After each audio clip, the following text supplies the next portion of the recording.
May isang lalaking may 2 anak. Isang araw sinabi ng bunsong anak, "Ama, ibigay mo na sa akin ang mana ko."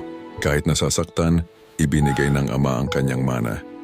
Pagkatapos noon umalis ang anak papunta sa malayong lugar. Doon niya winaldas ang lahat ng kanyang pera sa luho at kasiyahan.